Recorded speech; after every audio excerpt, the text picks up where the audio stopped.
I say all of us dental students, like in everywhere in the world, we're struggling to transition from student to practitioner, like to own of like clinic, like how to get your patients, how to interact with those patients, how to keep them, like the whole business side of owning a dental practice. We're completely clueless about how to choose our materials, all that stuff. Dental school doesn't prepare us for that, and I think they should. Absolutely. I think, and that's one of the reasons that um, I have a lot of conversation around this. I believe that the dental schools should absolutely include that in their, in their agenda of classes that they have, or at least a small portion of it, to say, hey, we're going to cover some things. Bring on speakers, bring on people that are doing it at a high level, and really speak to dental students about what the other side of dentistry look like, and give them really some reality check of like, hey, what are you really getting into? Because we all think dentistry just doing crown preps or doing fillings. And I don't believe that's the case at all. The one thing I wanted to ask you that was actually really interesting about you is something about you helping dentists really grow on the LinkedIn. Where did that inspiration came about? So, just one more thing I wanted to add regarding the previous question. I think we don't learn how to handle insurance. I've recently came across this topic a lot, especially in the US, with Dr. Elizabeth Potter, and she talks a lot about this point. So I just wanted to share that as well. So why I started helping dentists and other healthcare professionals on LinkedIn, it stemmed from me noticing first that there's a lack in that space. So LinkedIn, typically we see engineers, marketers, like maybe other industries, but not really healthcare. And that's a shame really, because a lot of the opportunities that I've gotten in health tech startups, as an ambassador and other roles, I was able to get from LinkedIn, even like research programs for free. I found them all on LinkedIn. And for me, since I'm in Africa, those opportunities aren't really there. You need to look for them. And LinkedIn made it so much easy for me to jump on those opportunities and go ahead and get started in my career, even though I'm still a student. And so that's like All right, everyone. Welcome to another episode of Dentment. I do not know what episode I am on, but I think I'm reaching up to like probably 200s now. I'm not sure, but hey, I'll take it. I lost the count at this point. Today, I have a very good friend of mine. We got connected, actually. I'm going to give a shout out to Mr. Steve Craig. I got connected to her by him, and she's super, super nice young lady. I'm so glad that she was able to make it to us, and we're gonna have a lot of conversation around what's going on in dentistry. So I actually have with me today, this is Swad. Did I say it correctly? yeah, it's right. Yeah. Perfect. So Swad, welcome to Dentman Podcast. I am gonna let you introduce yourself to our audience, let them know who you are, what you do, and then we'll go from there. Okay, so thank you, Miled, for inviting me first. And so, like, I'm Souad Mnif. I'm from Tunisia. So, like, the trend of Tunis. It's in Tunisia. It's here. I'm a fourth year dental student.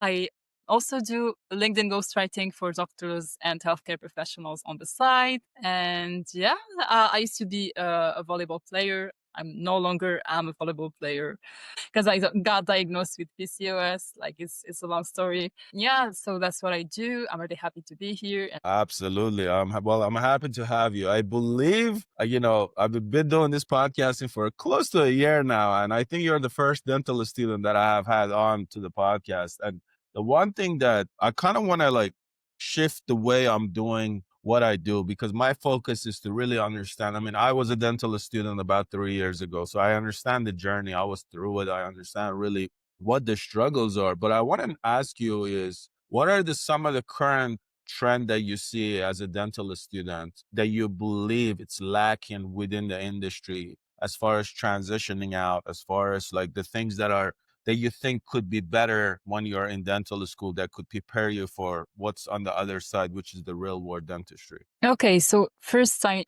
we need to put it out there that in Tunisia, in North Africa, it's probably much different than in the US. So we can't really generalize. But if we had to, I say all of us dental students, like in everywhere in the world, we're struggling to transition from student to practitioner, like to own of like clinic, like how to get your patients, how to interact with those patients, how to keep them, like the whole business side of owning a dental practice. We're completely clueless about how to choose our materials, all that stuff. Dental school doesn't prepare us for that. And I think they should. Absolutely. I think, and that's one of the reasons that um, I have a lot of conversation around this. I believe that the dental schools should absolutely include that in their, in their agenda of classes that they have, or at least a small portion of it, to say, hey, we're going to cover some things. Bring on speakers, bring on people that are doing it at a high level, and really speak to dental students about what the other side of dentistry look like, and give them a really some reality check of like, hey, what are you really getting into? Because we all think dentistry just doing crown preps or doing fillings, and I don't believe that's the case at all. The one thing I wanted to ask you that was actually really interesting about you is something about you helping dentists really grow on the LinkedIn. Where did that inspiration came about? So, just one more thing I wanted to add regarding the previous question. I think we don't learn how to handle insurance. I've recently came across this topic a lot, especially in the US, with Dr. Elizabeth Potter, and she talks a lot about this point. So I just wanted to share that as well. So why I started helping dentists and other healthcare professionals on LinkedIn, it stemmed from me noticing first that there's a lack in that space. So LinkedIn, typically we see engineers, marketers, like maybe other industries, but not really healthcare. And that's a shame, really, because a lot of the opportunities that I've gotten in health tech startups as an ambassador and other roles, I was able to get from LinkedIn, even like research programs for free. I found them all on LinkedIn. And for me, since I'm in Africa, those opportunities aren't really there. You need to look for them. And LinkedIn made it so much easy for me to jump on those opportunities and go ahead and get started in my career, even though I'm still a student. And so that's like a major win that I found. Like LinkedIn helped me so much with that. And as I told you, like I didn't find a lot of healthcare professionals on LinkedIn, but I did find some. And those that are already here aren't really using LinkedIn to its full potential. And that's who I'm helping. So I'm trying to do two things. I'm trying to do free LinkedIn webinars, especially for students. And I've done like around 8 right now. I started doing those 1 year ago. And I really hope to do more. And that's for the awareness, because I really want healthcare students, specific, to understand and fully take control of the narrative of their careers and start on LinkedIn. Because like game changer, really. And the other part that I do, and that's the part that I'm monetizing right now, is I help healthcare professionals that are already established in their careers, that they want to position themselves as like experts in their niches or specialties, and I support them through that. So those are the things that I do. That's amazing. I think, the one thing that I am impressed about the things that you said and the thing that you're doing is that so early on in your career, you're understanding the mindset of what you need to do to be involved in the industry. So kudos to you for doing that, because a lot of people don't really understand that the branding in the year 2025 has become such a big thing. We talk about that all the time. As a general dentist, it doesn't matter how much marketing money you spend, how much money you spend to pay this marketing and Google ads and everything else like that. If you're not building your own brand on your personal level, it is going to be super difficult for you to try to do anything else. Because I think a lot of time, we as a dentist, we need to understand that if we're able to like put ourselves out there in front of people and be personable before the patient walk into your practice, that is a huge game changer. So the one thing I want to know is, what do you think, why do you think it's important in your perspective? I know you help the dentist and all that. Why do you think it's important for that brand awareness? Why is that part of it so important for the dentist to kind of take on and utilize that as much as possible? So do you mean why is it important for them to build their brands, or like for me to make the Well, awareness part? in general, for them to build their own brand, let's say you're helping them on LinkedIn, you're helping them kind of build their own brand on LinkedIn. Why do you think that part of it is so important? And why do you think that they should utilize that? Because as you mentioned, the engineerings are utilizing it, the people that are on the other industries are utilizing it, but the dentists are not really utilizing it, as we know. Mhm. So why do you think it's important for them to utilize that and really take advantage of like LinkedIn and other social media to really put themselves out there in front of the patient? Yeah, so as you mentioned, it's not just about LinkedIn, but other social medias as well. I just prefer LinkedIn because it's easier to crack. And from personal experience and from the experience of the doctors that are working with me, LinkedIn has a lower entry barrier. And so even if you're not comfortable talking in front of the camera, talking to the mic, sharing like pictures of yourself, taking selfies, all of that is totally fine. You can start with LinkedIn, build your confidence, and make your writing and your thoughts shine. And so that's why for me, start with LinkedIn, become comfortable with social media and personal brand in general, and then you can consider moving to other social media platforms. But also, there's much more competition on TikTok, on Instagram, maybe even on YouTube.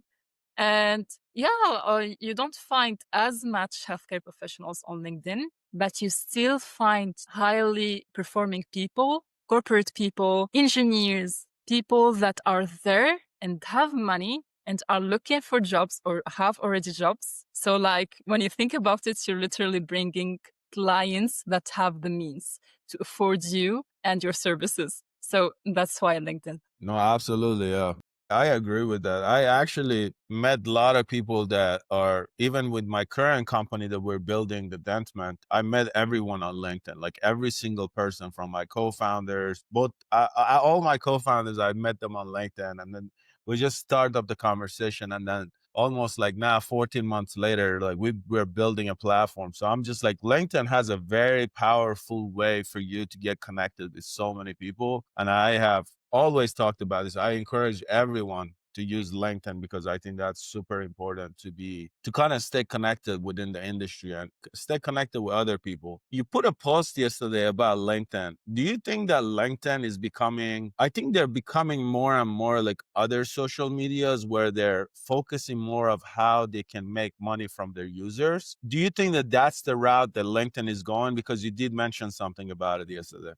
Yes, and you commented on that post.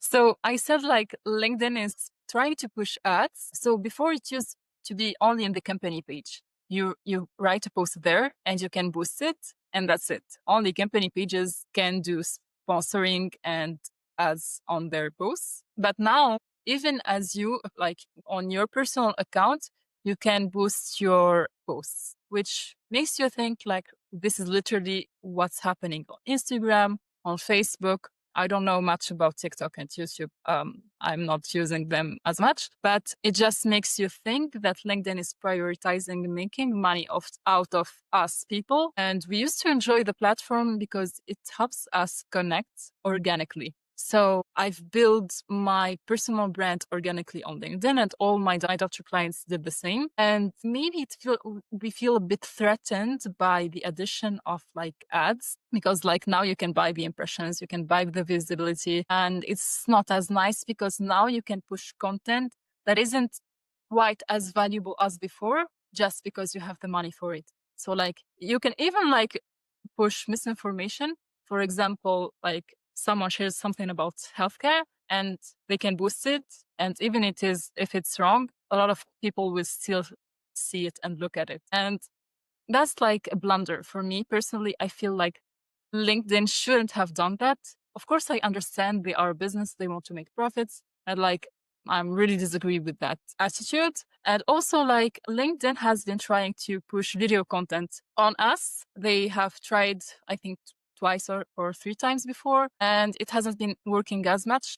We still gravitate towards written posts. And I've heard a rumor that they will be creating some kind of like a creator, so like boosting bigger creators to create videos on the platform. And so to still try to push back and to make LinkedIn more visual like the other social media platforms. And again, like they're literally replicating the other social media platforms. And I don't think it's good for the platform, to be honest. Yeah. No, I agree with you. I think organic growth it's so important. And like I hear a lot of time people say, yeah, like you mentioned, "Oh, I can buy followers, I can do this, I can do that." But it just takes out the whole purpose of like organic growth and then bringing value to the industry. I think that's the part that I personally think that is not a good thing in the long term of things. So yeah, I agree with you on that. Now going back to being like, what is it like to be a dental student? How has that experience has been for you? I mean, the good thing about being a student still that you're able to make more mistakes than your regular dentist. And I think that's a major bonus. The ability to make those mistakes and still be covered by your institution and like, oh, I'm just a student, that's why I'm still learning. I think that's the biggest plus of being a student right now. It's quite enjoyable really because like there isn't as much pressure. Like if you had your own patients, you will need to perform at your best and you still have the risk of being sued, of course. Things can go wrong and you have full responsibility when it comes to all of that. As like me being a student right now, the professor that's with me in the act is responsible and not me. Yeah, that's true. You know, I when I was in dental school, I felt the same way. But now that I'm out and practicing every day, I'm like, oh God, every now you're on your own and you got to figure it out. But no, that part of it, I think the part of the patient care part is also enjoyable when you leave dental school because you interact with so many patients. You're not just seeing one or two patients. So that part of it on this side is exciting too. You get to see so many more patients and do so much more dentistry. So that part of it is enjoyable. But let's go back to kind of like what really made you want to become a dentist. What was that idea came about? What was the triggering point that you said, I'm going to go become a dentist? I mean, it just happened. Again, the systems really, really, really, it just happened. So I It used to be happened in by business school, accident. actually. I say it Kind of, happened by accident. kind of. I used to be in business school, by the way, before dentistry. So this is how it went. In Tunisia, we have like an exam that all the students take. It's called the baccalaureate exam. And it's free. Education is free in Tunisia, completely free. Yes. You barely like pay fee for the to just like get your name and stuff, just like around $50 and that's it. But it's free. So we have this exam and the best performers in it they get to choose the top schools, which is like med school, engineer school, dentistry, pharmacy. Those are like the four top schools. And then like there's business school and like there's like literally our universities are classified from best to worst. And basically based on your grades and how well you score in this exam, you get to choose before the other people in which school you want to go. And for that first exam, I went to the best business school in Tunisia, but not medicine.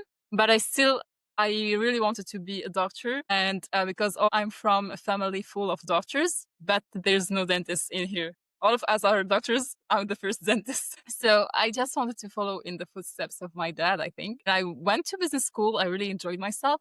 But like I wasn't quite satisfied with my results in the baccalaureate because I knew I could do much better. And by the way, I've had it in the COVID year. So my baccalaureate was during COVID. And like it kind of ruined our study plans because like we can no longer go to our so there's like regular school and the classes to get support and like study more or something like that. I don't know what it's called in the US. Anyways, with COVID, everything, there's like restriction in everything. You can't go to your regular school nor like to the sports school. And every student in Tunisia in their baccalaureate exam get those extra hours and the extra classes because it's really competitive. And it just created a gap for people that were able to get online schooling. And for those who didn't, I was part of those who didn't get to do that. And so I think that part affected my results. But of course, there are other things. And I can't blame it on COVID, but it still happened, right? And so I wasn't satisfied with my results. I decided to not redo the baccalaureate because you can't, but there's like a secondary exam. And it's called reorientation. It's in French, by the way. And so you can do that and you can still join a med school, dentistry, and pharmacy, but it's just like fewer places. And it's only 3 subjects, but it's harder than baccalaureate. So like I did that and I really was surprised with the results because I didn't take it too seriously. I was still in business school, going, studying, enjoying myself, and doing club activities and such. And I just decided, like 1.5 months before the actual reorientation exam, to go and just try my luck. And it just turned out great for me. And that's why I told you, like, dentistry just happened. I really didn't plan it. It just happened. And so here I am here. That is an interesting journey. It happened. It happens on his own. That's not bad. Hey, at least something good that came out of COVID. That's good. But yeah, it's funny. Yeah, our journey is very similar. Yeah, I mean, I always knew I wanted to do dentistry, but I went to business school myself. I did my undergrad in business because I was always so fascinated by what business is and what business schools had to offer. So yeah, I enjoyed my undergraduate as a business major. I really, really liked it. I think business is a fascinating thing. If you really can understand it, I think it's very fascinating. I really enjoy the topics of business and everything that they teach us. The only class that I did not enjoy in business was a statistic. I hated that class. I never understood those graphs. So I'm like, I don't know what these are. I got thrown into learning contability in my first year and I was struggling so much. I needed help. I needed help from the other students that did economy. Yeah, that was me. I used to always have some extra help from the school, try to pass that class. I don't know what it was, man. I never understood that statistic class. I was always like, I don't know what's going on. But what is the, as you know, as we go forward in kind of the years, we're in year in 2025. Every year it seems that the technology is changing, right? We had Google was like our biggest source. Now Chat GPT, the AI is coming out, everything else. What I want to know is that how are the students utilizing the AI for the current state of their like studying? Are they learning things from it? Are they using it to kind of like understand what the other side of dentistry looks like? How are they utilizing technology when it comes to anything? Because when I was in dental school, Chat GPT wasn't around. I want to know, like, how are you guys utilizing it when it comes to, um, everything, studying, learning things? How are you guys utilizing that? Yeah, so I really love ChatGPT because it just made it easier, much more easier for me to have my side hustle and still manage school in a way that I use AI to help me with my summaries, to maybe explain to me more about certain points that I didn't quite understand in the lectures. That's also, yeah,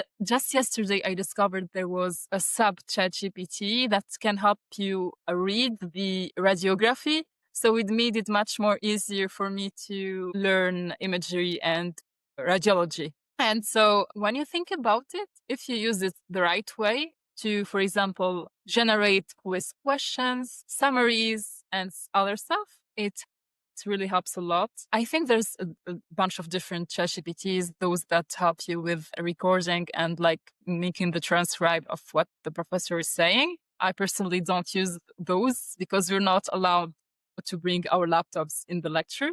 But yes, we're not. And also, like, they don't record the lectures for us, which is a bummer.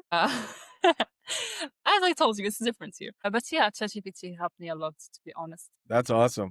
Well, let me give you a hint. Just take a recorder with you, one of those old school recorders, and just put it in your pocket, record your professors. I was thinking about that actually in the phone. Yeah, do it. Now, that's amazing though, because when we go to school in the US, they actually give you a laptop. The school gives you a laptop that they're like, We want you to use this. We want you to utilize it. But like, it was like, in a ways, yeah, it helps you kind of stay with what the professors are saying. But a lot of us use it for the wrong reason, to distract ourselves once in a while in the class. That's actually not a bad idea. So what did, Yes. yeah. So, so what is your long-term plan? What do you want to do after dental school? Yes. So right now, as I see myself, I still want to build my ghostwriting business and want to support doctors and medics in general in a larger scale, hopefully. I don't know right now what are the resources that I need, probably more human resources, but I'm thinking about keeping this business and growing it further. I really love this. I really love helping people with their personal brands. And as for the dentistry side, let my short term plan is to graduate and then to figure out what are the next steps from there. Yes, the graduating part, getting in is the hardest, but getting out is also hard too. So I don't blame you. You have to focus on graduating and then figuring out. But yeah, I mean, there are there are a lot of options when you get out of dental school. There are things that you can do. Do you see yourself wanting to like own a business, or do you see yourself just wanting to work for somebody else?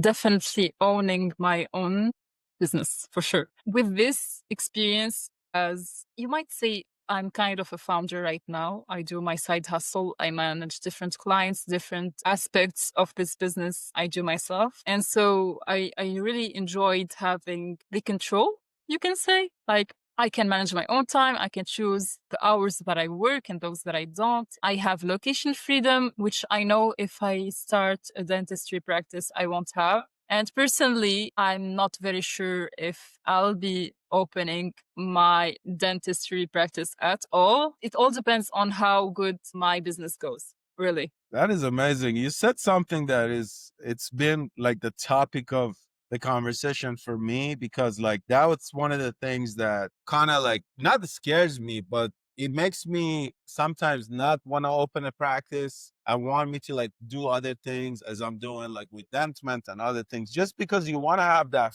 freedom to like do other things, to not be stuck in one place. I that freedom to like just get up and like move around, it's such a blessing. And that's like, I like the fact that the newer generation of like dentists think that way, because I think it's so important for you to realize and find something to do outside of dentistry. Because a lot of time I see a lot of people, their focus is like, they follow this trend. Oh, I got to get out. I got to open multiple practices. I got to do this, but they don't understand the challenges that come with that. So I'm really glad that you found early on the niche that you're really good at beside dentistry, and you're focusing on growing that. I think that's so important. And I think that's such an amazing advice that you can give to any younger, to any dental students. Like, you got to find something outside of dentistry that you can really help yourself, not because you don't want to just be at a chair side and that's the only way you want to make money. Because if you ever have to Absolutely. step away from it, you have to be able to. You gotta have that ability. So that's really good on you. I mean, my hat's off to you that you found that early on, because that's so important. When I graduated dental school, I was the same way.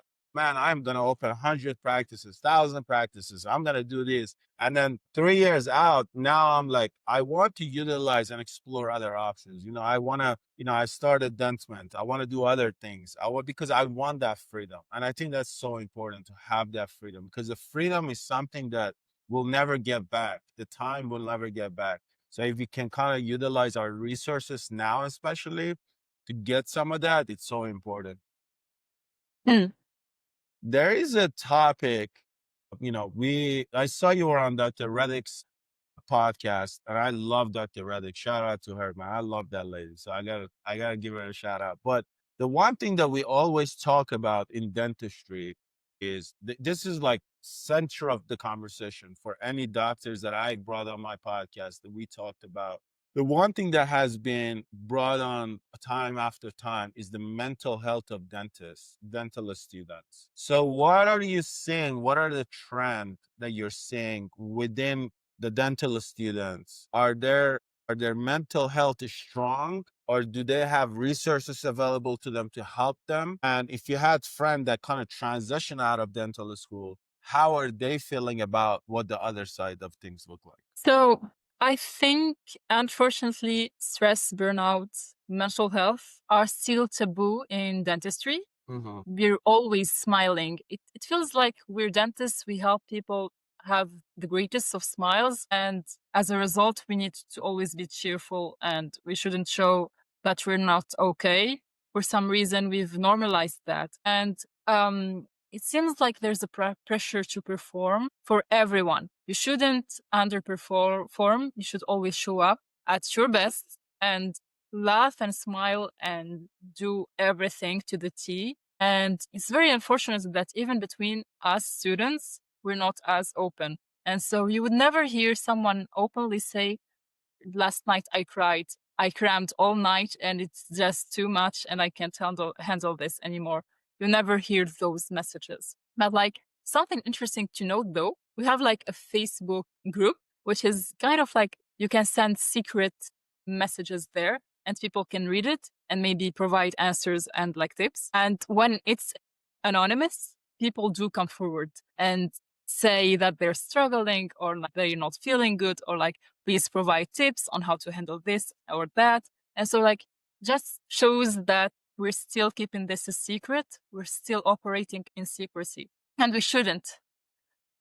Yeah, those are my thoughts on that. For the question about transitioning from med school out of it, a lot of us go through the same thing. And I feel like only after they've graduated that they allow themselves to open up about their previous experiences and their struggles throughout med school. I've noticed like two female dentists that I'm friends with. They've created a video compilation and really showed themselves literally crying and like struggling in this pile of papers and stuff. And it only happened after they finally graduated as a form of them reflecting on their journey. And it was hard. It wasn't easy. There was the highs, there was the lows.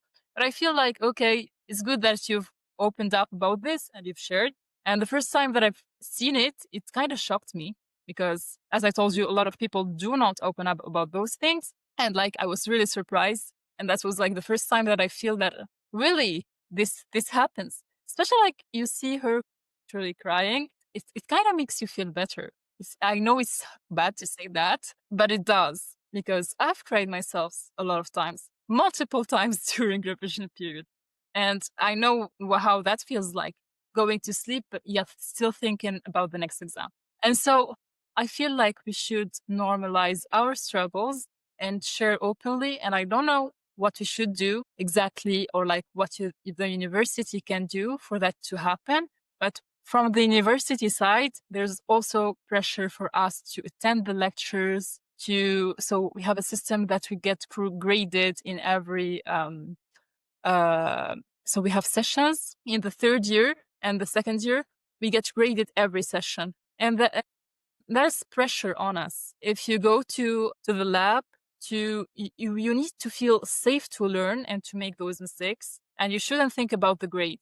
But unfortunately, we do. And even when we go to the lecture, the first question we ask is this gonna come up in the exam? That's how we think. And yeah, it's unfortunate because we shouldn't think about that, but we do. Yeah. No, absolutely. Well, the journey sounds about right. But there is a lot of nights that I want to sleep crying, not knowing what I'm gonna do next. So if it makes you feel better, you are not alone. It's 4 in the morning. I'm crying because I have a 7 o'clock a.m. exam, head and neck. I'm like, hey, Yes. there are absolutely. I think the problem is, I think that's one of the main reasons why I started this podcast. I started, building Dentment because I think the one thing that is lacking in the industry is that safest space that you talked about. Because a lot of dentists feel like when you're, for example, on LinkedIn, everybody is on it. So you want people to have a tendency to show on social media that they're doing okay all the time, that they're fine all the time. They never want to show that, oh man, I'm down today. I'm not doing well today. They never want to show that side. So that's why I really, when I start thinking about building a community for like pre-dental student, dental student, dentist, was because of that. It's like I want to should build something that you feel safe. that you can come on and feel like you're not being judged. So we can have this conversation because I think it's so important. Because a lot of time, I mean, at least in the US, this conversation around dentists committing suicide is it's very high. So how do we prevent those things? And I believe building community and building this safe space, it's so important that people can come together and really hear each other out, because there are a lot of time. And also the other thing is that, we can talk about this too, but I think a lot of time people think that if we open up about how we feel, it's a sign of weakness. I personally don't believe if we feel a certain way and we reach out to somebody and say, I'm not okay, I don't believe it is a weakness, but I think it's actually show a sign of strength of us, that we are realizing that there's something wrong with us. There's something wrong with how we feel. The question I have for you, how do you feel about that? If you're feeling down, if you're feeling like defeated some days, do you reach out to somebody? And if you are reaching out, how does that make you feel? Yeah, so my family, that's like the first people that I go to, and mom would feel bad. Like, don't cry. Maybe you're dramatizing this. No, I'm not. I try not to appear too weak in front of her, but she has this amazing ability to kind of, from my tone, detect the sadness, detect that I'm not feeling well. And so I just open up and I will tell her, oh, I didn't perform well. And yeah. So family first. Friends, I'd say not as much. Again, we're not really trained, or like we don't typically open up around those things with your colleagues. Maybe if you have like your best friend, you might. But sometimes there's this like thing that we say in Tunisian. I will say it in Tunisian dialect. Please do. Oh, you're over dramatizing this and you're crying and you're doing all of this and you tell us that you didn't prepare well, but when you get to the exam, you get 100. Why are you doing this? That's, we call it. And so a lot of people, when I go and open up to them, they would think that I'm doing that, which I'm not. Really, I'm struggling. I wish I would get 100. And so, no. So that's why we don't open up to each other as much. Yeah, I heard you on that one. That sounds very, you know, it takes me back to when I was in dental school. Now that you said something, I know you speak Arabic, so that's why I'm going to say this, because when I was in dental school, it was me, it was like three Iranian guy in one class, and we had about four guys that were from Iraq, Egypt, and there was like two other ones from Morocco, and we would always used to study together. And I remember every time, and I'm not gonna say his name, but he always used to say, "Man, we would study together, and we were like, man, I'm struggling." He would turn around, "Habibi, you're fine. You're fine, Habibi. You're fine." I'm like, that sentence used to kill me. I'm like, no, I'm sitting here crying my eyes like, "Habibi, you're fine." Yeah, man, that word is just stuck with me all the time. I still to this day text him. I'm like, "Habibi, I'm fine." You were like on the edge of the mountain, about to jump off. I mean, you're fine.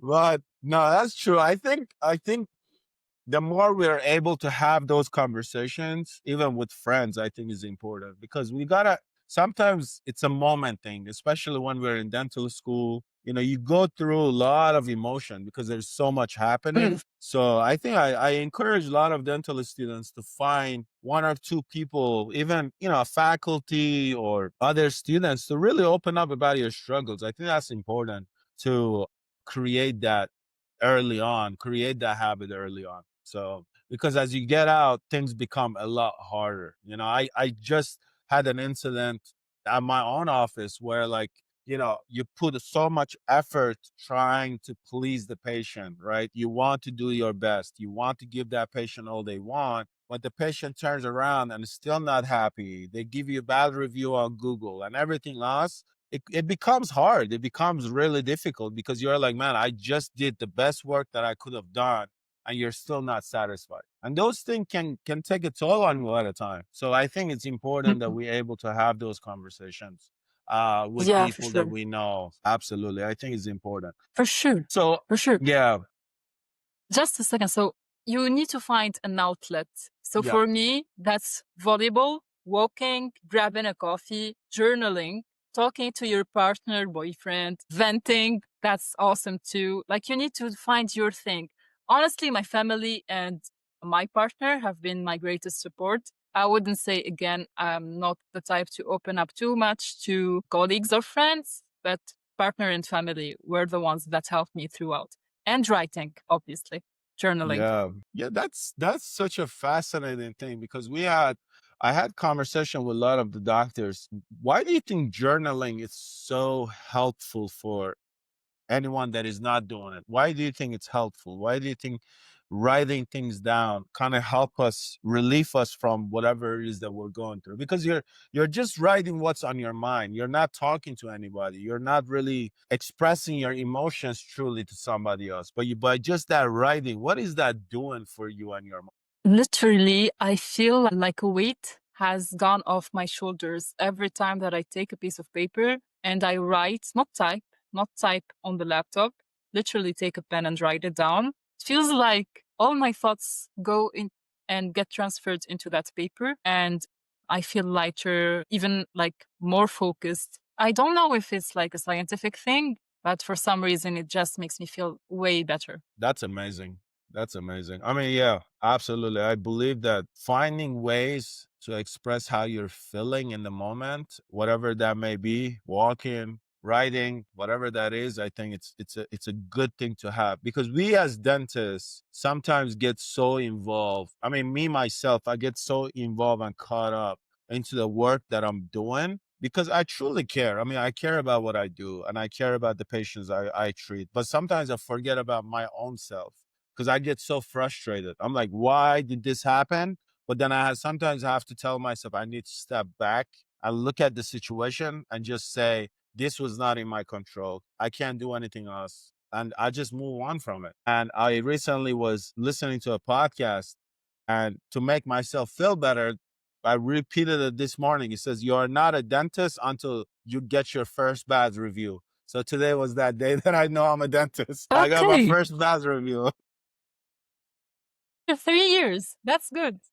As good. Now I have had some bad reviews before. Hey, it's all comes with the territory, which is okay. I mean, people have the right to feel what they feel. You know, I recently I went to visit a prosthodontist here in Tucson, Arizona, and he said something that I think every single person that are in our industry needs to hear this. And I told myself I'm going to bring this up as many times as I can because it's so important. He said, when I do Mm. my new patient exams, it takes me 2 hours because I am interviewing that patient as much as they're interviewing me because I want to know if my maximum effort is going to meet that patient's minimum requirement. That is such an important statement because it's like if I put my maximum effort and I cannot meet what your minimum requirement as a patient is, and the relationship is not going to work out. And he's like, I don't take those patients on as a patient. That's so important because that's how you're able to stay in this business in the longevity and really, really, really be able to have a good mental health. Because if you take on every patient, then you're gonna have a lot of problems, I think, because those patients can give you a lot of issues. It's a bit different here. We have what is called قسم الطبيب. Mhm. It's literally we're reading this kind of piece of paper and swearing on it that we will be treating every patient equally, that we will never tell a patient off, that we will be ethical and all that stuff. And so in here, you need to treat every patient that comes your way. You don't get to choose who you treat and who you decide not to treat. So I don't know if like in the US you can No, no, refuse. absolutely. It's not that you're refusing the patient, but you're kind of like interviewing the patient to make sure it's a right fit for your practice. That's what I meant to say. It's not you're not refusing the patient because the patient, for example, they come in, they have insurances. Maybe another practice take their insurance. You take their insurance because every practice takes majority of the insurance. What I mean by that is that you have to learn and understand that there are certain patients that no matter how much effort you put forward for that patient, you're never going to kind of satisfy them in a way. And if you feel that way as a dentist, you have to say, okay, maybe I am just not the right dentist for you. And it gives you the opportunity to say, hey, I can send you to my colleague down the road. He may be a better dentist for you, because we all have different personalities. It's not that, we're refusing the patient, but you're doing right by the patient to actually allowing them to find a dentist that is the right fit for them, for what they need. Because that's important. It's not a monopoly. We take an oath as well. We have an oath to help the patient no matter where they come from and any walk of life. But I believe in our industry, if you want to kind of control our mental health, we have to understand that you're not going to satisfy everybody. You're not going to make everybody Yes. happy. And in that process, if you understand that, then we're able to say, hey, maybe I am just not the right dentist for you early on when you're meeting those patients. That's going to help us kind of take some of that pressure off of us, take some of that stress that we talk about all the time. Because a lot of time that's our stress, right? Satisfying the patient. But if you're able to like understand that maybe certain patients are not the patient for us, or our personalities maybe don't match, and send that patient to your colleague or to another dentist that may be a better fit for them, that's the part that I think is also going to help us shift the way we do dentistry. Yeah, I wish like in here you only refer to a specialist. Typically Hmm. you wouldn't refer to a colleague, more so a specialist. Hmm. And another aspect, we don't really use Google reviews. So that's a good thing, Oh, technically. that's a good But thing. I wish we didn't have that here. Oh, so you no, don't have it's that problem. yeah, we don't. Typically, if a patient isn't happy, there's word of mouth, of course, but they Yeah, wouldn't go in the internet. It's rarely do they leave a review. We don't have that culture in here, so I maybe see. it will become. Maybe it will Uh-huh. come. I don't know. Maybe I should move over there and do dentistry there. It seems like it's much easier.